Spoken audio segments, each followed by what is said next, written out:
সারদা মা কেমনভাবে ঠাকুর রামকৃষ্ণদেবের পুজো করতেন এরকম অনেক দৃষ্টান্ত ছড়িয়ে আছে। মায়ের বাড়িতে জগদ্ধাত্রী পুজো হচ্ছে জয়রামবাটিতে, হাতে সময় কম, তাই মা সকাল সকালই ঠাকুর রামকৃষ্ণদেবের পুজো করতে গেলেন। সময় কম দেখে পুজোর যে নিত্য উপাচার তা না করে ভোগ নিবেদন করে ঠাকুরকে বললেন, দেখো আজ মায়ের পুজো, শিগগির করে খেয়ে নাও, আমায় আবার সেখানে যেতে হবে। আবার একটি ঘটনা ঘটেছিল, মা তখন কলকাতা থেকে নিজের দেশে ফিরছেন সেই সময়। বিষ্ণুপুর থেকে ৮ মাইল দূরে একটা চটিতে তাঁরা থেমেছেন। সেখানে রান্নাবান্না হচ্ছে। রান্নার শেষে রাঁধুনি ফ্যান গালবেন বলে ৫ সের চালের হাঁড়িটা উনুন থেকে নামাবার সময় ভেঙে ফেললেন। ভাত আর ফ্যান সব চারিদিকে ছড়িয়ে পড়ল। কি করবেন বুঝতে পারছেন না রাঁধুনিটি।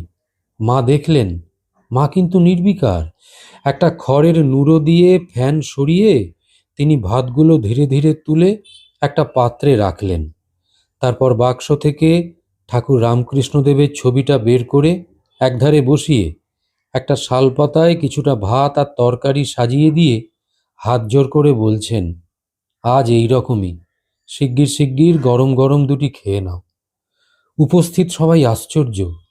মা তখন তাদের বললেন, যখন যেমন তখন তেমন তো করতে হবে, নাও তোমরা সব এখন বসে খাও দেখি। এই রকম কত দৃষ্টান্ত যে ছড়িয়ে রেখেছেন মা। শিবনারায়ণ বন্দ্যোপাধ্যায় ছিলেন মায়ের ভক্ত, পেশায় তিনি আবার উকিল, প্রসিদ্ধ উকিল। একবার তিনি রামকৃষ্ণ মিশনের মহারাজদের সাথে হাওড়া স্টেশনে গিয়েছিলেন মাকে তুলে দিতে। মা দেশে যাচ্ছেন, এদিকে ট্রেন আসতে দেরি হওয়ায় তিনি দেখছেন মা ওই স্টেশনের ওয়েটিং রুমে বসেই ঠাকুরের পুজো করছেন। এই যেন বিধিবদ্ধ উপাচারের বাইরে প্রাণের পুজো, আকুতির পুজো, ভাবের পুজো আর ভালোবাসার পুজো। জয় ঠাকুর, জয় মা, জয় স্বামীজি মহারাজ।